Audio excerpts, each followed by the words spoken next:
기적 또는 기적 같은 일들을 보거나 듣거나 할 때가 있습니다.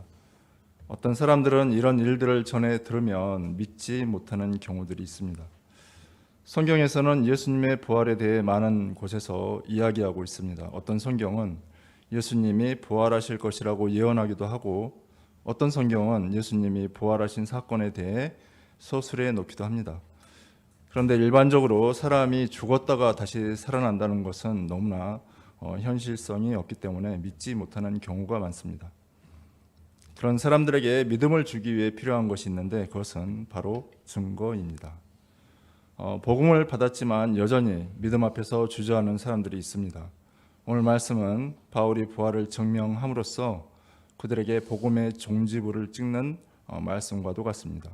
말씀을 통해 그리스도의 부활과 이것이 우리와 어떤 상관이 있는지, 또 우리가 어떤 삶을 살아야 하는지도 함께 생각해 보면 좋겠습니다. 1장 부활의 증인들 1절에서 12절입니다. 1절과 2절을 보십시오. 바울은 형제들에게 고린도 전서를 통해 이미 많은 복음을 전했습니다. 이 복음은 그들이 받은 것이고 또 그들의 삶 가운데 흔들림 없이 서 있는 것입니다. 그래서 바울은 이 말을 굳게 지키고 헛되이 믿지 아니하였으면 구원을 받을 것이라고 말씀합니다. 이 세상에서 우리의 최종 목적은 무엇입니까? 바로 구원에 이르는 것입니다. 바울은 복음을 굳게 지키고 헛되이 믿지 않는다면 구원을 받게 된다고 말씀합니다. 그런데 우리는 바울이 전한 이 복음을 무슨 근거로 굳게 믿을 수 있는 것입니까? 3절을 보십시오. 내가 받은 것을 먼저 너희에게 전하였노니. 바울은 자신이 받은 것을 전하였다고 말씀합니다. 자신이 지어낸 복음이 아니라는 말씀입니다. 바울은 어떤 사람입니까?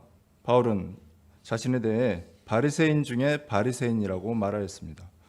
그는 또한 많이 배운 사람입니다.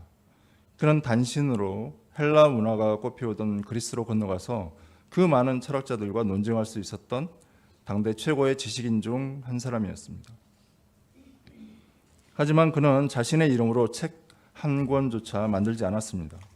바울은 그리스도를 아는 것 이외에는 모두 배설물로 여겼습니다. 바울이 전한 모든 말씀은 성경을 통해서 또 예수님을 통해서 또 다른 사도들을 통해서 받은 말씀이기 때문에 우리는 그가 전한 말씀이 참되다고 믿는 것입니다. 어떤 사건에 대해서 가장 오래되고 직관적인 증명은 무엇입니까? 그것은 증인들입니다. 바울의 첫 번째 증명 방법은 증인입니다. 5절로 8절을 보십시오. 성경대로 부활하신 예수님은 그의 수제자인 게바에게 보이셨습니다. 그 후에 12제자와 500여 형제에게 일시에 보이셨습니다. 예수님이 부활하신 때를 AD 30년 전으로 보고 바울이 나이 들어 순교했던 때를 AD 62년 정도로 봅니다. 그리고 고린도전서가 쓰여진 시기를 대략 AD 55년쯤으로 보고 있습니다. 그래서 예수님이 부활하시고 대략 25년 정도 지난 시점이기 때문에 예수님의 부활을 받던 사람들 중 대다수가 살아있다는 말은 사실이었을 것입니다. 7절을 보십시오. 그 후에 예수님의 동생 야고보에게 보이시고 또 모든 사도에게 보이셨습니다. 그리고 끝으로 8절에서 맨 나중에 만삭되지 못하여 난 자 같은 바울에게도 보이셨습니다. 이 숫자를 합쳐보면 마지막 모든 사도들을 제외하고 극단적인 최소로 잡아도 514명 이상입니다. 증인 두 사람만 있어도 참되다고 여겼습니다. 또 예수님은 자신을 일시에 많은 사람에게 보이시기도 하셨지만 여러 번에 걸쳐서 보이셨습니다. 사람들은 말합니다. 하나님은 없다. 예수님의 부활은 가짜다. 정말 그렇습니까? 예수님은 분명히 부활하셨고 지금도 살아서 역사하십니다. 우리는 이 부활하신 예수님, 지금도 살아 역사하시는 예수님을 굳게 믿고 나가야 할 것입니다. 9절과 10절을 보십시오. 바울은 예수님의 부활에 대해 이야기하다가 갑자기 자신을 낮추다 못해 다소 조롱하는 것처럼 보이는 말들을 합니다. 맨 나중에 만삭되지 못하여 난 자라. 나는 사도 중에 가장 작은 자라. 사도라 칭함 받기를 감당하지 못할 자라. 그는 왜 자신에 대해 이렇게 이야기하고 있는 것입니까?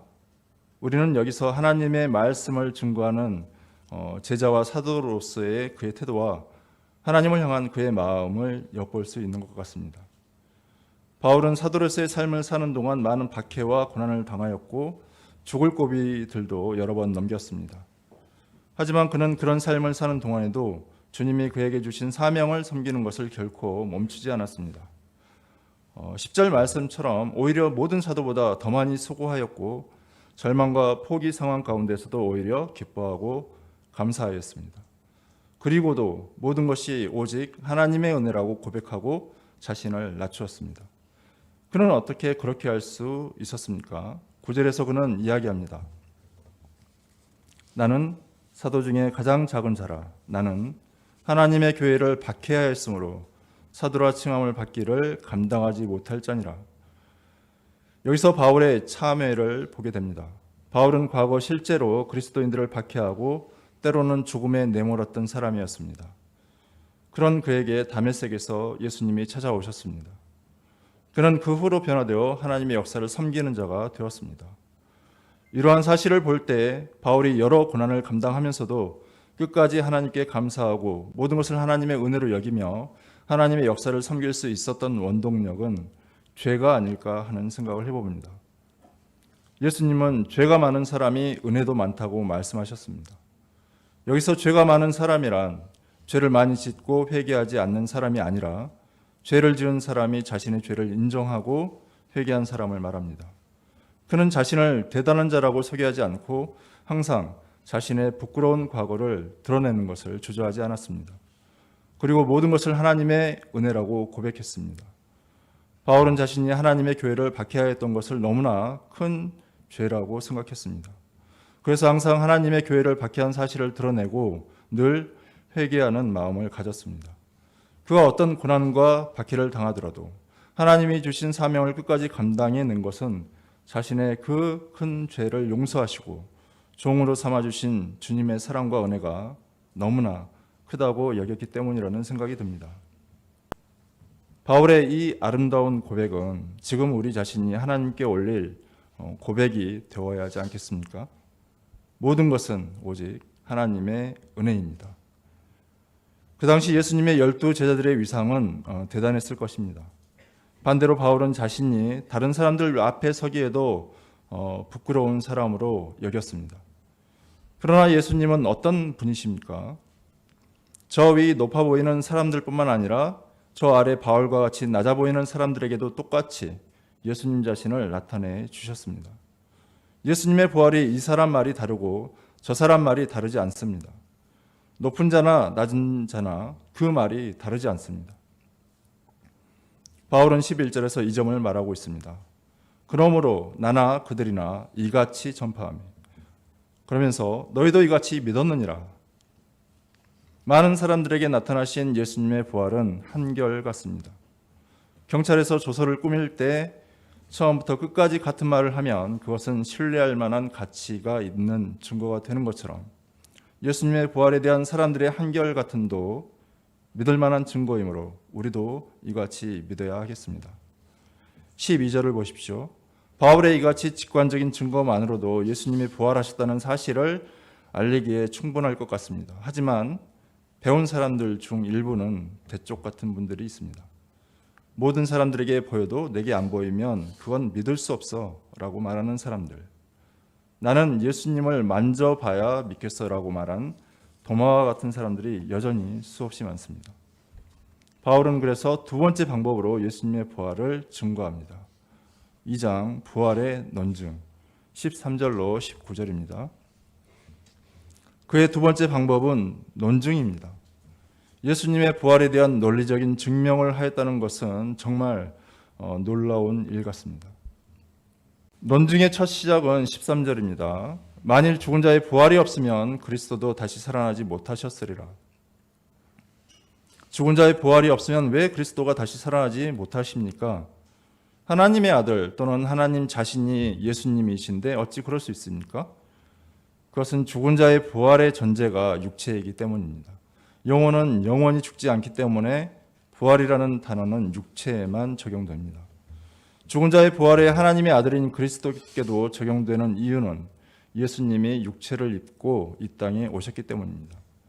그리스도께서 다시 살아나지 못하셨으면 어떻게 됩니까? 14, 15절을 보십시오. 우리가 전파하는 것도 헛것이요 또 너희 믿음도 헛것이며. 첫째로는 사명인으로서의 존재 자체가 부정당합니다. 우리 삶의 최우선은 주님의 복음을 전파하고 주님의 말씀 안에서 믿음으로 사는 것입니다. 부활이 없다면 이 모든 것이 헛되다는 말씀입니다. 둘째는 하나님께 죄를 짓는 것이 됩니다. 15절을 보시면 부활이 없다면 하나님이 그리스도를 다시 살리지 않으셨을 것입니다. 그래서 우리가 하나님이 그리스도를 다시 살리셨다고 증언하는 것은 하나님의 거짓 증인이 되는 것과 같습니다. 그런데 우리는 주님을 믿는 주의 자녀요 종들입니다. 하나님은 우리를 그의 증인으로 부르셨습니다. 우리는 주의 복음을 이 땅에 전파하는 것을 사명으로 여깁니다. 그래서 그리스도 예수의 부활은 사실일 수밖에 없습니다. 바울은 두 번째 논증을 이어갑니다. 16절과 17절 초반부는 13, 14절과 똑같습니다. 17절 후반부를 보십시오. 너희가 여전히 죄 가운데 있을 것이요. 부활이 없으면 우리는 왜 여전히 죄 가운데 있게 됩니까? 부활이 없으면 우리의 믿음이 헛것이 됩니다. 우리는 믿음으로 구원을 얻는다고 했는데 우리의 믿음이 헛된 믿음, 가짜 믿음이 되어버리기 때문에 구원을 얻지 못하고 여전히 죄 가운데 있게 될 것입니다. 18절을 보십시오. 또한 그리스도 안에서 잠자는 자도 망하였으리니. 뒤에 32절을 보시면 이때 이미 그 당시 에베소에서 그리스도인들을 맹수들과 싸우게 했던 것을 알 수 있습니다.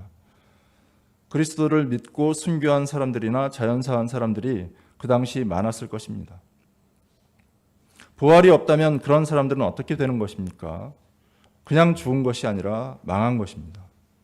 세상에서 헛된 믿음을 쫓아 살다가 결국 망한 자들이 되어버린 것입니다. 19절을 보십시오. 만일 그리스도 안에서 우리가 바라는 것이 다만 이 세상의 삶뿐이면 모든 사람 가운데 우리가 더욱 불쌍한 자이리라.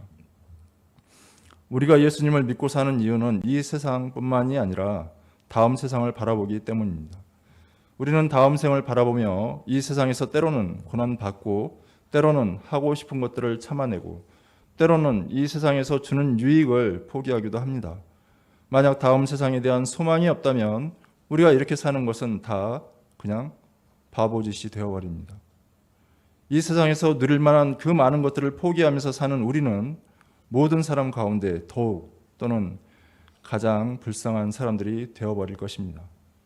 우리가 그런 사람들입니까? 우리는 오히려 축복을 넘치도록 받은 사람들입니다. 그러므로 예수 그리스도의 부활은 참된 것입니다. 3장, 그래서 우리는 어떻게 살아야 할까요? 20절로 34절입니다. 20절을 보십시오. 20절은 그러나로 시작합니다. 이것은 우리의 전파하는 것도 우리의 믿음도 헛것이 아니요 우리는 망하지도 또 불쌍한 자도 아니라는 것입니다. 왜 그렇습니까? 그리스도께서 부활하사 잠자는 자들의 첫 열매가 되셨기 때문입니다. 꼭 시골 출신이 아니더라도 첫 열매가 어떤 의미인지 우리는 잘 알고 있습니다. 나무의 첫 열매가 열리면 그 후에 많은 열매들이 줄줄이 따라서 열리게 됩니다. 23절은 말씀합니다. 그러나 각각 자기 차례대로 드리니. 이 말씀은 부활의 순서가 있다는 말씀입니다. 먼저는 첫 열매인 그리스도입니다. 다음에는 그리스도가 강림하실 때 그리스도에게 속한 자들이 부활하게 됩니다. 그 후에 24절 말씀처럼 마지막에 그가 모든 통치와 모든 권세와 능력을 멸하시고 나라를 아버지 하나님께 바칠 때입니다.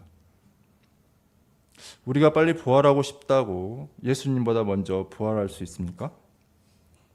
내가 바울보다 빨리 부활하고 싶다고 그렇게 됩니까? 각각 자기 차례대로 부활하게 됩니다. 우리가 부활하게 되면 그 후에는 어떤 일들이 일어납니까? 다시 살아나게 되었는데 또 한평생 일만 하고 고통만 당하는 삶을 산다면 부활이 우리에게 어떤 의미가 있겠습니까? 그런데 25절과 26절을 보십시오. 그가 모든 원수를 그 발 아래에 둘 때까지 반드시 왕노릇 하시리니. 모든 원수를 그 발 아래에 둘 때까지 예수님이 왕노릇 하십니다. 우리가 바라던 소망 아닙니까? 그리고 맨 나중에 멸망받을 원수는 사망이니라. 우리를 이 세상에서 얽매고 두려움에 떨게 한 원수 사망이 멸망당하게 됩니다. 얼마나 통쾌한 복수입니까? 또 어떤 일들이 일어납니까? 27절과 28절을 보십시오. 그 모든 일들이 이루어진 후에는 오직 아버지 하나님이 만유의 주로서 만유 안에 계시게 됩니다. 모든 사람들이 꿈꾸는 것이 있다면 그것은 유토피아 또는 에덴 동산과 같이 행복만이 가득한 세상일 것입니다. 지금은 그렇지 못하지만 하나님께서 만유의 주로서 만유 안에 계실 때에는 그런 세상이 될 것입니다. 얼마 전 큰 산불이 발생했습니다. 나무를 비롯해 많은 생물들이 죽어갔습니다. 성경은 나무와 생물들을 포함한 세상의 모든 피조물들도 그날 아버지 하나님이 만유의 주로서 만유 안에 계시는 날을 기다린다고 했습니다. 우리가 이 날을 기다리며 믿음과 소망 가운데 살아가는 자들이 되기를 기도합니다. 그러면 이제 마지막으로 이러한 미래에 대한 소망 가운데 현재 우리는 어떻게 살아야 합니까? 30절에서 바울은 말씀합니다. 우리는 언제나 위험을 무릅쓴다. 또 31절에서 말씀합니다. 나는 날마다 죽노라. 바울은 이것이 예수 우리 주 안에서 가지고 있는 자랑이라고 말씀합니다. 바울이 이렇게 생각하는 이유는 우리가 반드시 부활하게 되기 때문입니다. 부활이 없다면 우리가 이렇게 살아야 할 이유가 있을까요? 부활이 없으면 에베소에서 맹수와 더불어 싸우는 것이 아무런 유익이 없습니다. 그래서 삶이 덧없음을 한탄하며 내일 죽을 터이니 먹고 마시자 할 것입니다. 믿음이 없는 사람들은 우리의 삶을 더럽힙니다. 부활이 어딨어? 그냥 이 세상을 즐겨봐. 우리는 여기에 속지 말아야 합니다. 바울은 말씀합니다. 깨어 의를 행하고 죄를 짓지 말라. 이 말씀은 현재 우리 모두의 삶의 방향이 되는 말씀이라 할 수 있을 것 같습니다. 우리를 죄의 길로 유혹하고 악함이 가득한 세상에서 오직 깨어서 의를 행하는 삶을 사는 저와 여러분이 되시기를 간절히 기도합니다. 저는 오늘 말씀을 통해서 나는 어떤 사람인가를 생각해 보았습니다. 나는 10달 동안 어머니 뱃속에서 잘 지내다가 태어난 사람인가? 아니면 바울처럼 만삭되지 못하여 난 자인가?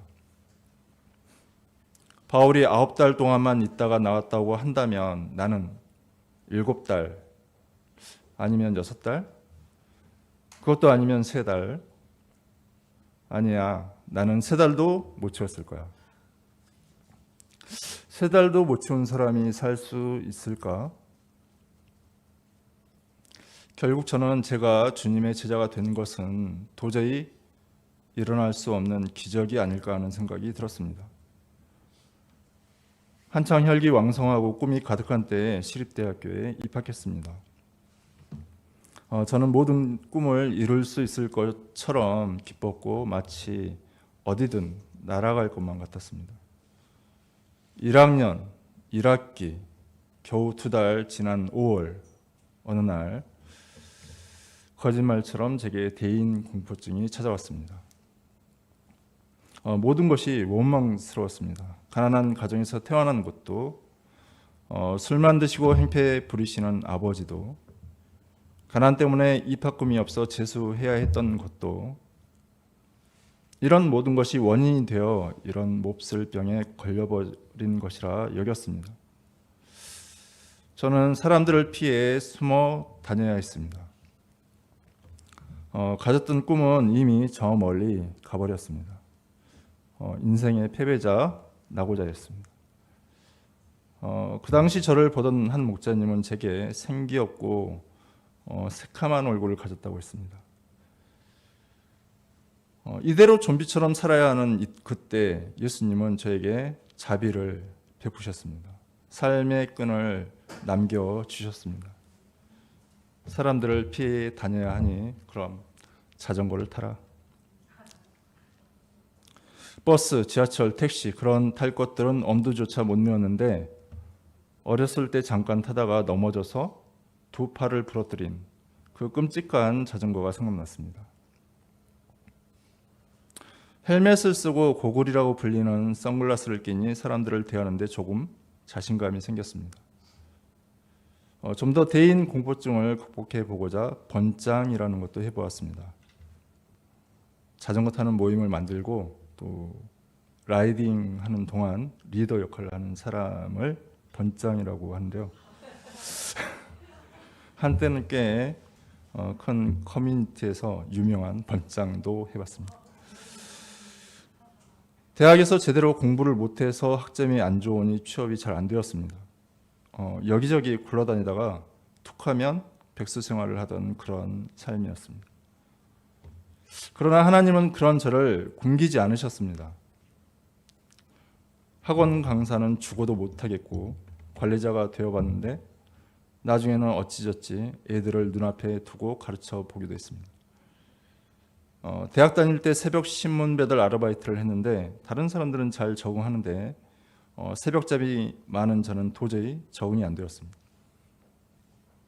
백수 생활을 하다가 겨우 잡은 일자리가 새벽 배송 일이었습니다.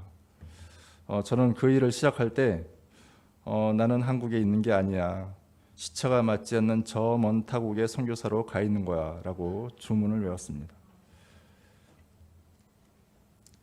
하나님은 딱 제가 굶어 죽지 않을 만큼 제가 맞지 않는 옷이었지만 벌거벗고 다니지는 않을 만큼은 허락해 주셨습니다. 살다 보니 암이 찾아왔습니다. 이 무슨 X 같은 경우야 했습니다. 그런데 그게 초기 암이라 수술 한번 하고 완치 판정 받았습니다. 사람들은 제게 말합니다. 너 로또 맞은 거야. 기분이 좋다가 안 좋았다가 하면서 헷갈렸습니다. 제가 커피를 접하면서 다니엘 카페를 하게 되었을 때 가장 두려웠던 것은 과연 제가 사람들 앞에서 서빙을 잘해낼 수 있을까였습니다. 그런데 많은 동역자님들이 오셔서 함께 하시고 또 즐거워하는 모습들을 보면서 그리고 제게 힘이 되어주는 말씀들을 해주실 때 용기를 낼 수 있었습니다. 그동안 원주센터에는 한 3번 정도, 공릉센터에도 한 번 일일 카페를 다녀왔습니다. 처음 원주센터에 갔을 때 정말 두려웠습니다. 커피를 이제 내려 마시고 다 같이 모여 있는데 다들 아무 말씀도 안 하시고 멀뚱멀뚱. 그래서 저의 파란만장한 인생 스토리를 들려드렸습니다. 또 다들 은혜 받았다는 말씀들을 해주시니 힘이 났습니다. 저는 어제도 오늘도 지금 이 순간에도 사람들의 시선이 두렵습니다. 제가 메시지를 섬긴다는 것은 정말 피할 것 중에 최우선의 것입니다. 그렇지만 이것도 어찌저찌 해나가고 있습니다. 때로는 이런 기도를 드립니다. 하나님 정말 이러실 거예요? 아니 언제까지 이래야 되냐고요. 저는 제 연약하고 부족한 자신이 날마다 죽는 것이 너무나 힘듭니다. 그래서 사람들을 피해서 정말 아무도 없는 그런 곳으로 가고 싶은 마음이 굴뚝 같을 때가 있습니다. 때로는 제 순서를 떠나서 저 먼저 데려가시면 안 되실까요? 하는 기도가 떠오르기도 합니다. 그러나 그럴 수 없습니다. 사람마다 각각 자기 순서가 있기 때문입니다. 그런데 이런 생각을 좀 해봤습니다. 현재 저의 삶 대부분은 집, 직장, 교회, 집, 직장, 교회입니다. 그런데 만약 제게 연약함이 없었다면 제 영토는 지금보다 훨씬 넓었을 것입니다. 그것이 과연 제게 유익이었을까 생각해 봤습니다. 제 성격을 볼 때 안 좋은 쪽으로 영토가 넓었을 것이고 삶이 엉망진창이었을 것 같습니다. 그래서 이같이 하나님의 제자로 사는 것이 기적인, 저같이 작은 자를 통해서도 하나님은 그분의 뜻을 이루신다는 믿음을 갖게 됩니다. 바울이 부활의 소망을 바라보며 날마다 죽는 것을 힘들어하기보다 자랑스러워한 것처럼 저 역시 부활의 소망을 바라보며 오늘도 내일도 매 순간 죽는 것은 힘들지만 자랑스러워하는 자가 되어야 할 것 같습니다. 그리고 제 부활의 순서가 될 때까지 인내하며 깨어서 의의를 행하는 자가 되기를 간절히 기도합니다.